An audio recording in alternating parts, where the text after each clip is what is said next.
Сәлем достар, қалайсыздар? Көңіл-күйлеріңіз қалай? Камераның алдында Юлия from Казахстан. Приветствую вас, дамы и господа, перед камерой Юлия from Казахстан, которая продолжает учить вас читать по-казахски.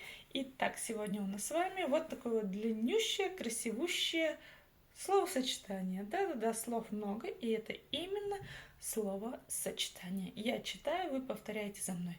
Если же вдруг не получается, то что мы с вами делаем? Ждем вторую часть нашего видео, нашего марлезонского балета, и повторяем за мной по слогам. Итак, мемлекеттік әлеуметтік сақтандыру қорының салымшысы. Мемлекеттік әлеуметтік сақтандыру қорының салымшысы. И теперь повторяем вместе со мной по слогам, потому что магия чтения по-казахски заключается в том, что мы с вами делим каждое слово по слогам. Итак, поехали. Первое слово – мемлекеттік. Все буквы вы здесь знаете уже из русского языка. Нужно просто прочитать по слогам, да? И в данном конкретном случае нам с вами нужно понять, как читается палочка с точкой в последнем слоге этого слова.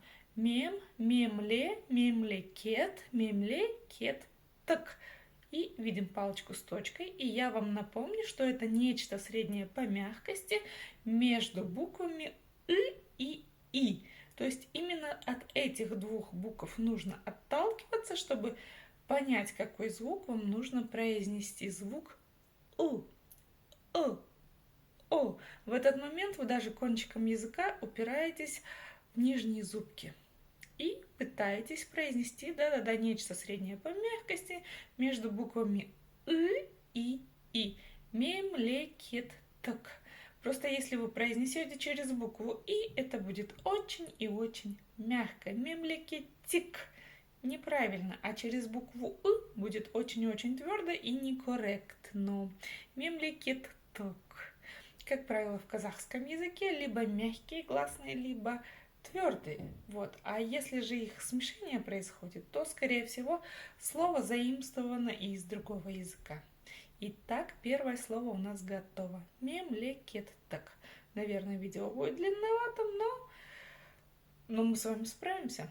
Едем дальше. Слово әлеуметтік. Элеуметтік. Как прочитать перевернутую букву Е в начале слова? Здесь нужно за основу взять букву Я обыкновенную. Но заметьте, когда мы произносим букву Я в начале слова, да, яблоко, яна, наверное, надо что-то еще вспомнить, но в данный момент я не помню слов на букву Я. В общем, изначально мы слышим и краткую, а затем уже звук Например, в слове няня после согласной буква Я звучит именно так, как она должна звучать в казахском языке в начале слова. Няня, я, няня, эня, ня, элеу, элеуметтік. Палочку с точкой вы прочитать уже умеете. Поехали дальше. Сақтандыру. Сақтандыру. Или вот так. Сақтандыру. Как прочитать букву К с хвостиком снизу? Очень и очень просто. Нужно просто откашляться или отхаркнуться через букву К. Кстати, мне еще написали в комментариях, что кто-то обучает своих учеников таким образом. Попробуйте откашлять, кажется, да, или отхаркнуть все-таки тоже рыбью косточку и произнести букву К, и у вас получится буква К казахского алфавита. Надеюсь, я все правильно объяснила. В общем, дамы и господа, учимся читать по-казахски, у вас все равно в любом случае все получится. Сақтандыру.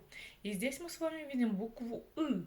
И в отличие от русской версии, буква И в казахском языке читается коротко. Сақтандыру. Она вроде бы есть, но ее как будто бы и нет. Поехали дальше. Слово корона. Я тоже заговариваюсь.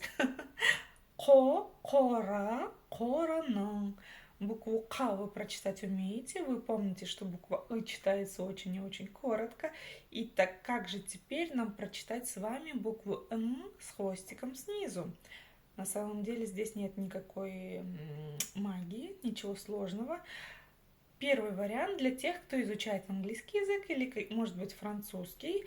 Например, в английском языке в слове English, morning, evening, когда буква Н и буква G стоят вместе, они как раз-таки образуют казахский сонорный звук. В английском языке, кажется, это называется дифтонг. Вот, это был первый способ. И второй способ, да, чтобы его объяснить, для начала нужно понять, как произносится обычная буква Н. Попробуйте ее произнести. Н. И мы с вами понимаем, что упираемся языком в верхние зубы. Правильно? Правильно. Так вот, теперь мы, произнося обычную букву Н, кончиком языка тянемся там во рту к небу, к верхнему небу. И не дотягиваясь до него, вот здесь вот самое ключевое заключается, не дотягиваясь до него, произносим обычную букву Н. И у нас получается буква Н с хвостиком. Пробуем. Корона. Корона. Корона. Ну и поехали дальше. У нас с вами заключительное на сегодня слово саламшас. Вообще ничего сложного. Просто тупо, прочитать по слогам. Саламшас. Саламшас. Ну и мы с вами помним, так как буква «ы» читается коротко, то ударение, конечно же, она на себя не принимает. И в данном случае ударение будет стоять на букве «а». А вообще, конечно же, практически всегда ударение ставится в конце. Итак, давайте, дамы и господа, мы с вами попробуем прочитать все целиком. А если вдруг у вас не получается, ну, пересмотрите еще разок мое видео или поставьте данное видео поменьше, в общем, поменьше скорость поставьте.